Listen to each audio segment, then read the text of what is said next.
குழந்தைக்கு நம்ம வந்து இப்ப நிறைய பேர் கேட்கறாங்க, ஏன் வெள்ளை உடுப்பு உடுத்த சொல்றீங்க? இன்னைக்கு பிறந்த குழந்தைய வந்து ஹாஸ்பிட்டல்லையோ இல்ல வீட்லயோ ஒரு கலர் துணியில படுக்க வச்சா அந்த வியாதி பேர் வச்சிடறாங்க. மஞ்சள் துணியை படுக்க வச்சா குழந்தை மஞ்சளா தான் தெரியும். நீங்க வெள்ளை துணியில போட்டு படுக்க வச்சு பாருங்க, அந்த ரிஃப்ளெக்ஷன் குழந்தை மேல இருக்கும். குழந்தையோட ஒரிஜினல் கலர் தான் தெரியும்.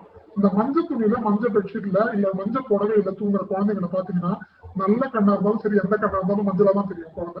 உடனே என்ன பண்ணிடுவாங்கன்னா, எல்லாருக்கும் முதல்ல பயமுறுத்து தான் தெரியும். வெளியில இருந்து பார்க்க வந்தோம்னா உடனே, ஐயோ குழந்தைக்கு மஞ்சள் கம்மல் வந்துச்சா, கண்ணு வெள்ளை மஞ்சளா இருக்கு, உடம்பு மஞ்சளா இருக்கு அப்படின்னு சொல்லி பயமுறுத்தி விட்டுருவாங்க. நீங்களும் சேர்ந்து பயந்துருவீங்க.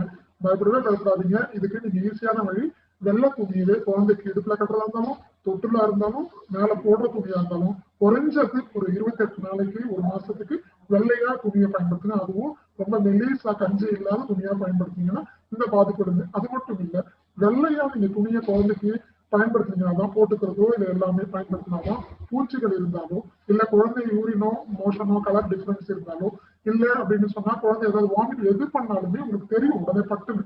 மத்த கலர் துணியில தெரியாது.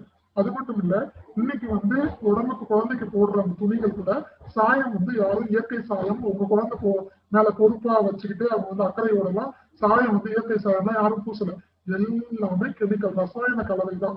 இதை வந்து பிறந்த குழந்தை ரொம்ப சுத்தமா ரொம்ப இயற்கையா ஆரோக்கியமா இருக்கிற குழந்தைக்கு அப்படி எல்லாம் கலர் துணியெல்லாம் வாங்கி போட்டு அழகு பார்க்காதீங்க. அழகு பார்க்கணும், அழகை விட ஆரோக்கியம் தான் இப்ப ரொம்ப முக்கியமானது. இந்த வெள்ளை துணியில கூட குழந்தை அழகா தான் இருக்கும், அற்புதமா இயற்கையா ரொம்ப நல்லாவே இருக்கும். அதனால கொஞ்ச நாளைக்கு அது ஒரு மாசத்துக்காவது கலர் துணிகளை போடாதீங்க. நிச்சயமா குறைவான எடை உள்ள குழந்தைகள், கொஞ்சம் வீக்கான குழந்தைகளை அது நிச்சயமா பாதிக்கும். அதனால எந்த வித கலர் துணிகளையும் பயன்படுத்தாம இருக்கிறது உங்க குழந்தைக்கு ரொம்ப நல்லது. சரி, இப்போ வந்து குழந்தைக்கு வந்து விக்கல் வருது, இது நார்மல் தானா அப்படின்னா நிச்சயமா நார்மல் தான், பயப்பட வேண்டாம். தண்ணி குடிக்கிற குழந்தைங்களுக்கு விக்கல் வராது. நம்ம ஏற்கனவே சொல்லியிருக்கிறோம், குழந்தைக்கு தாகம்னு ஒண்ணு இருக்கும் பிறந்ததுல இருந்து. அப்போ நம்ம அதை செக் பண்ணி தண்ணி கொடுக்கணுமா பால் கொடுக்கணுமா நம்ம வந்து பார்த்துக்கலாம். இந்த மாதிரி குழந்தை தண்ணி குடிக்காத குழந்தைங்களுக்கு தான் குடல் வந்து ரொம்ப காஞ்சி போய் அது ஒட்டிக்க ஆரம்பிக்கும். அப்பதான் விக்கல்ங்கிற அந்த சவுண்டு வரும். அப்போ நம்ம என்ன பண்ணணும் அப்படின்னு சொன்னா, உடனே பெரியவங்க சொல்லுவாங்க குழந்தை வளருது அதனாலதான் அப்படின்னு சொல்லிட்டு. ஆனா அன்னைக்கு சொன்ன விக்கல் வேற, இன்னைக்கு வந்து காஞ்சி போறதுனால வருது. ஸோ அப்ப என்ன பண்ணலாம்னா, ஒரு சொட்டு 2 சொட்டு தண்ணியை கொடுத்தீங்கன்னா நார்மலுக்கு வந்துடும். அவ்வளவுதான். இது குழந்தை வந்து நார்மல் ஆரோக்கியத்துக்காக வேண்டி, குழந்தையோட வயிறு வந்து பெருகிறதுக்காக வேண்டியான விக்கல் கிடையாது. அதனால கேர்லெஸ்ஸா இருக்க வேண்டாம். எப்பவுமே என்ன பண்ணுங்க, ஒரு சொட்டு 2 சொட்டு தண்ணியை கொடுங்க, குழந்தை நார்மலுக்கு வந்துடுவான்.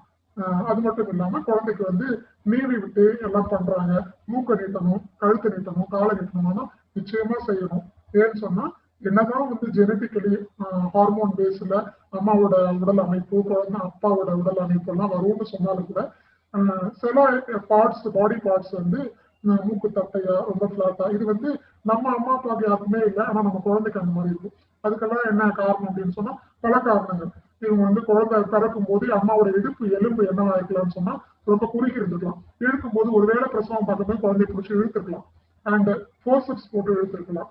அப்படி இல்லைன்னு சொன்னா குழந்தைய கூட வந்து வெளியில வந்ததுக்கு அப்புறம் நீங்க சரியா படுக்க வைக்கிற பொசிஷன் இல்லைன்னா எப்பவுமே மார்பகத்துல முட்டிக்கிட்டே இருக்குது, பல காரணங்கள் இருக்கு. அந்த ஷேப் அப்படியே நின்றும்.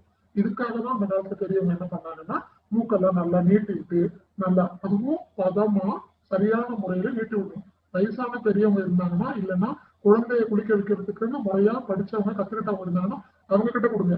நீங்களா எந்த ஒரு முயற்சியும் பண்ண வேண்டாம். இல்லைன்னா சும்மா குளிக்க வச்சிருங்க, பரவாயில்ல. ஆனா பெரியவங்க குளிக்க வைக்கிறது நீங்க கத்துக்க வேண்டியது அவசியமானது. நல்லா அழகா மூக்குல ரொம்ப எந்த ப்ரெஷர் கொடுக்கணுமோ அந்த ப்ரெஷர் கொடுத்து நல்லா நீக்கி விடுவாங்க.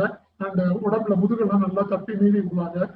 அதுலயே கூட அந்த குளிக்க வைக்கிற கை பக்குவத்திலேயே குழந்தை ரொம்ப ஆரோக்கியமா நல்லா சதை பிடிச்சி கை கால் வந்து நல்லா நீண்டு நல்லா ஆரோக்கியமா இருக்கிற குழந்தைங்க பல குழந்தைங்க நாங்க பார்த்துருக்கோம். சில குழந்தைங்களுக்கு வந்து பாத்தீங்கன்னா பிறக்கும் போதே பல குழந்தைங்களுக்கு கால் எல்லாம் வளைஞ்செல்லாம் பிறக்குது. குளிக்க வைக்கிறதுலயே அந்த பாட்டி சரி பண்ணிடுவாங்க, இதுக்கு ஆஸ்பத்திரிக்கே போக வேண்டாம். இப்படி வந்து குளிக்க வைக்கிற முறையிலேயே இந்த உடல் உறுப்புகளோட வளர்ச்சிகளை நீங்க வந்து சரியான பொசிஷனுக்கு கொண்டு வர முடியும். இது சரியான முறையும் கூட, யாரும் பயப்பட வேண்டாம். இப்படி எல்லாம் குளிக்க வச்சா குழந்தை வந்து ஏதாவது ஆயிருக்குமோ ஆகாது.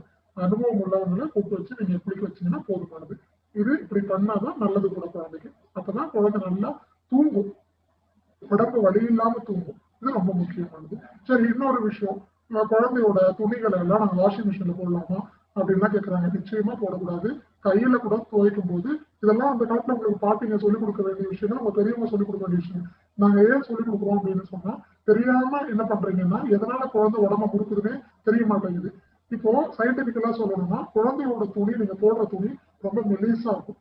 சின்ன சின்ன இழைகளால தான் அவங்க தச்சிருப்பாங்க. இந்த துணியை நீங்க மிஷின்ல போடும்போது அதை சுத்தி சுத்தி சுத்தி சுத்தி அந்த இழைகள் கம்பளியே போட்டாலும் ஒரு அதிகபட்சம் 6 வருஷம் வரக்கூடியது. கையால துவச்சுன்னா 6 வருஷம் வரும் அந்த கம்பளின்னா. அவ்வளவு மொத்தமான கம்பளியை வாஷிங் மிஷின்ல யூஸ் பண்ணீங்கன்னா 1 வருஷம் கூட வராது. காரணம் என்ன, அந்த இதழ்கள் அந்த இழையெல்லாம் வந்து ரொம்ப நீண்டு போய் மக்கி சீக்கிரமா வீணா போயிடும்.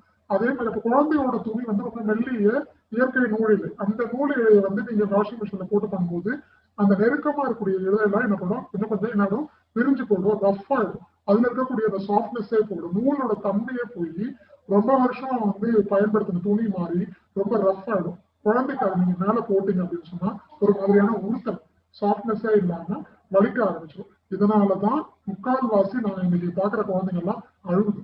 கையால முறுக்கியே கசக்க கூடாதுன்னு அன்னைக்கு பாட்டிங்க சொன்னாங்க. நீ வாஷிங் மிஷின்ல போட்டா என்ன ஆகும், இன்னும் மோசம். ஸோ கையாலையும் முறுக்கக்கூடாது, வாஷிங் மிஷின்லயும் போகக்கூடாது.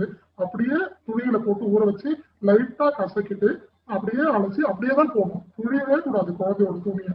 குழந்தைக்கு எந்த துணியை போட்டாலும் புழிஞ்சு போடக்கூடாது. அப்படியே உளத்துதான் போகணும். தண்ணி தானா ட்ரெயின் ஆகி தானா தான் காயணும். இதுக்குதான் ஒரு 2-3 தாத்தாங்களோட வேஷ்டியெல்லாம் பயன்படுத்துவாங்க. ஏன்னா பத்தாது, காயாதுங்கிறதுனால. புழிஞ்சு போட்டா சீக்கிரம் காயும். நீங்க எல்லாம் அப்படி புழிஞ்சு போடாதீங்க. குழந்தைக்கு உடல் வலியை மட்டும் கிடையாது, குத்த ஆரம்பிச்சிடும். இதனாலேயே என்ன ஆகும்னா குழந்தை நை நைன்னு அழுது, பால் குடிக்காது, செரிக்காது. எதுக்காக அழுதுனே தெரியாம நீங்க ஒரு பக்கம் டென்ஷன் ஆனீங்க. இதெல்லாம் தவிர்க்க முடியும். சரி, இப்போ இது வரைக்கும் நம்ம வந்து பிறந்த குழந்தைங்களுக்கு அம்மாக்களுக்கு என்ன பண்ணலாம் அப்படின்னு பேசணும். இப்போ அடுத்தது நம்ம வருவோம். சரி, இப்போ அடுத்ததா என்ன டாபிக் போகலாம் அப்படின்னா, மாதவிடாய் சம்பந்தப்பட்ட பிரச்சனை. குழந்தைய பத்தி பேசுறீங்க, அம்மா பத்தி பேசுறீங்க, நான் என்ன அம்மாவை ஆகணும், என்ன பண்ணணும்?